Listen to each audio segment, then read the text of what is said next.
When I first read that text, I didn't even feel angry. You know that strange calm that settles in when something snaps inside you? That was me, sitting at my kitchen table, staring at my phone, while the message from my wife of 5 years glowed on the screen. Took $20,000 from our joint account for my business. Don't be selfish about it. No emoji, no explanation, just a statement and a warning in the same breath. Like I was supposed to accept it, like she was entitled to my savings. My wife, Lena, had been talking about starting a small design agency for months. At first, I supported her, encouraged her, even. She'd been frustrated at her job, complaining about how she wasn't living up to her potential. I believed in her. I even told her I'd help seed the startup once she had a plan. But that's the thing, she never had a plan. Just a dream, and a friend named Kyle. Kyle was her business partner. At least, that's what she called him. A guy she'd met at a marketing conference a year ago. A guy I'd caught messaging her late at night more than once, only to be told, "You're paranoid. It's just work." They'd have coffee to brainstorm, weekend meetings, and a suspicious number of networking dinners that always ended with her coming home smelling like wine and cigarette smoke, even though she didn't smoke. I told myself not to overthink it. I told myself to trust her. But when I saw that text, "Don't be selfish about it," something inside me clicked into place. See, Lena didn't know that I'd set up transaction alerts for our joint account months ago. I never confronted her about the small withdrawals, the $300 for supplies, the $600 for domain and hosting. But I noticed. I also noticed how the so-called business never seemed to have clients or invoices, just constant expenses. So when she took $20,000 and acted like it was nothing, I didn't argue. I didn't text back a word. I just wrote, "Okay." Then I got in my car, drove straight to the bank, and withdrew the remaining $85,000, our entire savings. Money we'd both worked for, money I'd been saving for a down payment on a house. The banker asked if I wanted to close the account. I said yes. I moved the funds into a new account in my name only, one she couldn't touch. Then I called my attorney friend, Mason, and told him everything. He said, "You're lucky you acted fast. If her so-called business is fraudulent, you could have been on the hook too." That night, Lena came home like nothing happened. She kissed me, opened a bottle of wine, started talking about how everything's finally coming together. I just nodded, smiled, and asked how her business partner was. She said Kyle was handling the client side, and they were about to sign a huge deal. I asked how much they'd already invested. She said, "Oh, about 40 total," which meant she'd lied again. She hadn't just taken $20,000 from our joint account. She'd put another $20,000 somewhere else. I didn't argue. I didn't shout. I just went to bed early. The next morning, I left for work early and called Mason again. He advised me to gather documentation, texts, emails, bank statements, anything that showed misuse of shared funds or possible fraud. He said if this business went under, creditors might try to come after me since the accounts were joint. That weekend, while Lena was out meeting a client, I checked our shared laptop. In her email drafts, I found a message to Kyle. The subject line, "Transfer. The body. We'll move the rest once he's back from his trip." He doesn't check statements that often anyway. My blood ran cold. She wasn't building a business. She was funneling money. And judging by Kyle's earlier replies, he was using it to fund his own projects, crypto, speculative marketing campaigns, all under her name. I took screenshots of everything. Every email, every transaction. 3 days later, Lena came home in tears. She said Kyle screwed her over. He'd taken the money and disappeared. She said he was threatening to expose her unless she paid him back what he claimed she owed, their investors' money. That's when I learned there were investors. Apparently, Kyle had convinced her to pool funds from friends and family, promising them returns once the agency launched. It wasn't a business. It was a scam, and Lena had been stupid enough to be the public face of it. Now, her partner was threatening to sue her for misappropriation of funds. And the $20,000 she took from our account, that was part of the investment. I told her calmly, "That's rough, Lena." She snapped, "I need you to help me fix this." I just looked at her and said, "You told me not to be selfish about it." That was the last time we spoke that night. 2 days after Lena's meltdown, I came home to find her pacing the living room, phone pressed to her ear, mascara streaked down her cheeks. She looked up when she saw me, wild-eyed, desperate. "He's threatening to sue me," she cried. "He says I owe him the full $40,000, plus damages. He told the investors that I stole the money." I dropped my keys on the counter, calm as ever. "Well," I said quietly, "did you?" She glared at me, speechless for a moment. "Of course not. He said it was for advertising. He told me to transfer everything through his account so it'd be cleaner for taxes." I nodded. "And you did it?" Her silence was enough of an answer. She sank onto the couch, shaking. "You don't understand. He has screenshots of all the transfers under my name. If this goes public, I'll be ruined." I looked at her for a long moment. The woman I'd once trusted, who'd gaslit me, taken from me, lied to my face, and now expected me to clean up her mess. "You know," I said finally, "I think you're right. You will be ruined." Her head snapped up. "What's that supposed to mean?" "It means," I said, "that I'm not part of this anymore. I withdrew my money before you went deeper into this mess. Every transaction after that was on you. You didn't just steal from me, Lena. You stole from everyone." Her expression hardened. "You're my husband. You're supposed to protect me." "I did," I said evenly. "From you." That night, she stormed out, slamming the door behind her. I didn't stop her. The next morning, I received an email from an unknown address. Subject line: "You should have stopped her." Attached were screenshots of transfers, her name, her signature, her words, and then a short message. "She told me you'd cover her losses. She said you're the one with the real money. If you don't pay up, we go to the police." "Kyle." I smiled, because he had just made my life easier. See, my friend Mason had already filed for legal separation and asset protection on my behalf. My money was in a secure trust account, untouchable by Lena or any claim involving her. Every cent she took was documented.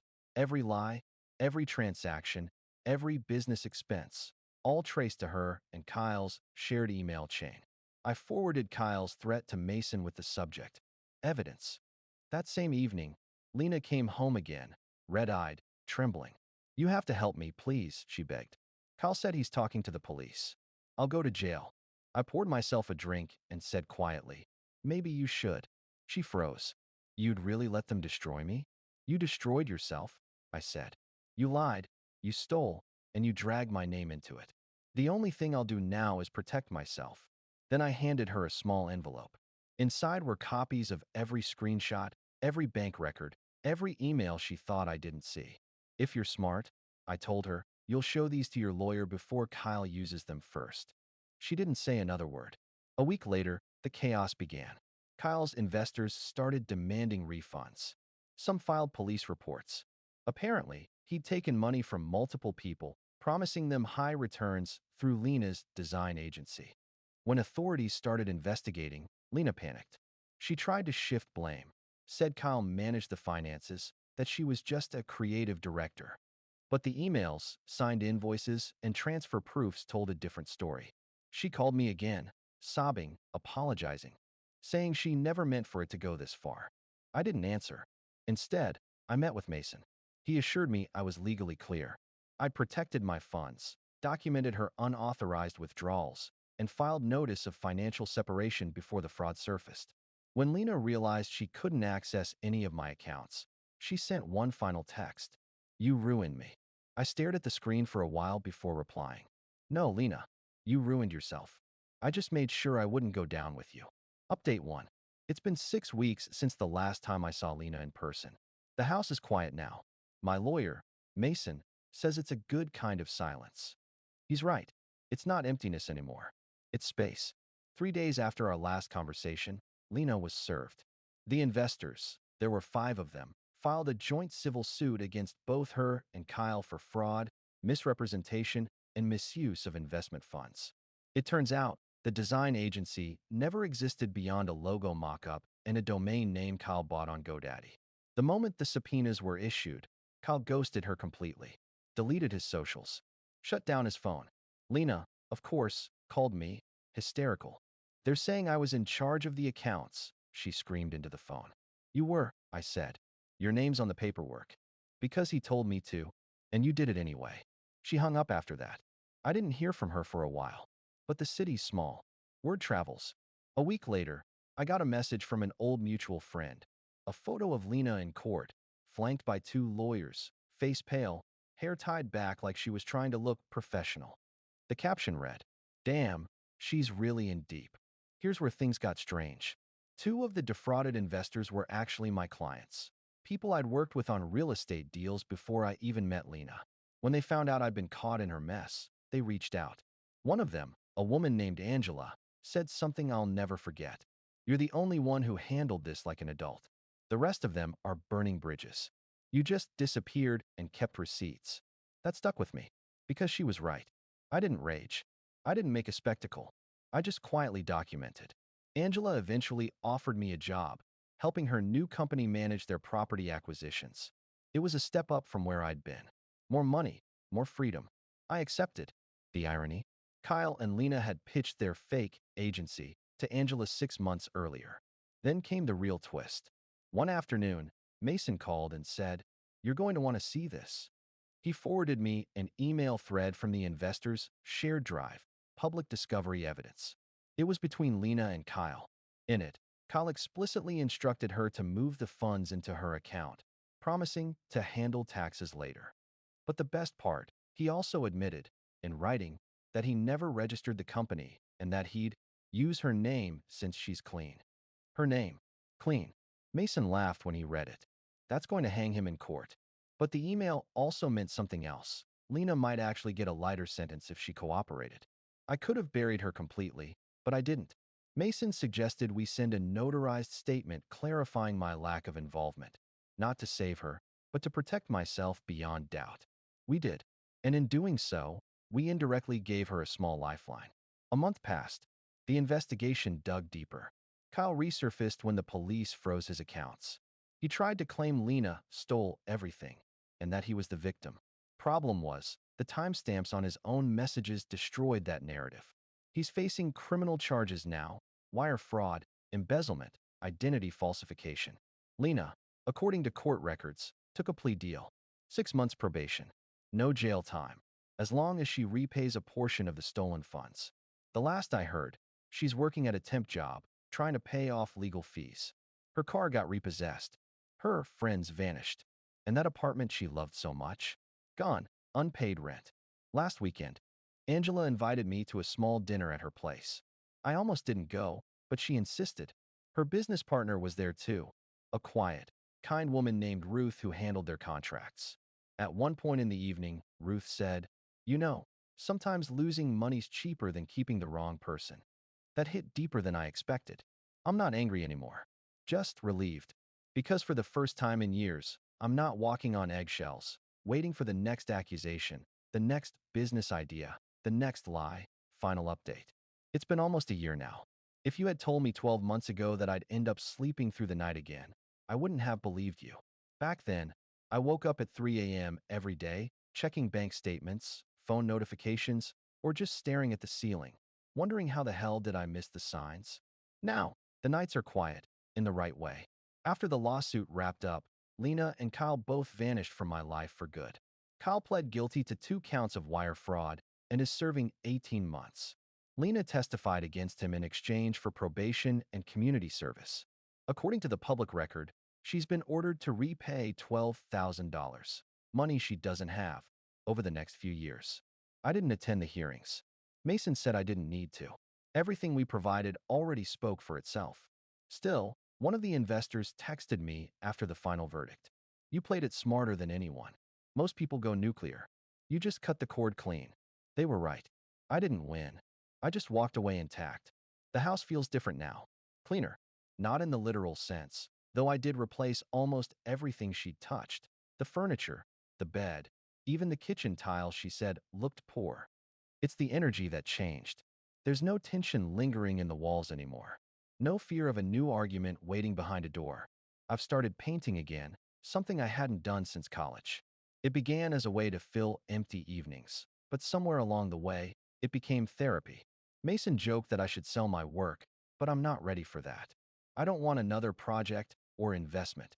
I just want something that's mine, unmonitored, untouched by anyone else's agenda. A few months ago, Lena emailed me. The subject line, closure. She wrote that she was sorry, that she'd been under pressure, that Kyle took advantage of her trust. that she wasn't herself. She said she wished she could fix things and hoped one day I'd remember her as more than her worst moment. I read it twice, not because I cared, but because I wanted to understand how people rewrite their own stories to survive them. I didn't reply. Mason said, "That's probably the most powerful thing you'll ever do." Nothing. He was right. Funny thing, when you stop chasing closure, life gives it to you anyway. Angela's company took off. I ended up helping them acquire several properties downtown. It's good, honest work. Sometimes, Ruth and I grab lunch after long meetings. She's not dramatic. She doesn't play games. She just exists in a way that feels peaceful. One afternoon, I told her the whole story. The lies, the missing money, the fake business, the PI photos. When I finished, she just nodded and said, "It's crazy how people think love gives them the right to manipulate. No judgment, no pity, just truth." That was the moment I realized I wasn't broken, just tired of pretending everything was fine. Sometimes, I still get flashes, the sound of Lena's voice saying, "Don't be selfish," echoing in the back of my head. But it doesn't hurt anymore. It just reminds me of who I was before all this. Too trusting, too forgiving, too eager to believe that good intentions could fix bad choices. Now, I keep everything documented. Not because I expect betrayal, but because I finally understand accountability. I don't think there's ever justice in stories like mine. There's just a before and an after. Before, you're in love, building a future with someone who slowly chips away at your boundaries while smiling in your face. After, you're rebuilding yourself from the wreckage, piece by piece, realizing that silence, routine, and solitude are not loneliness. They're healing. And when people ask me now what happened with Lena, I just say, she taught me the value of receipts and the peace of walking away before you lose yourself trying to save someone else. Then I smile, because it's the truth. And for the first time in years, the truth doesn't hurt.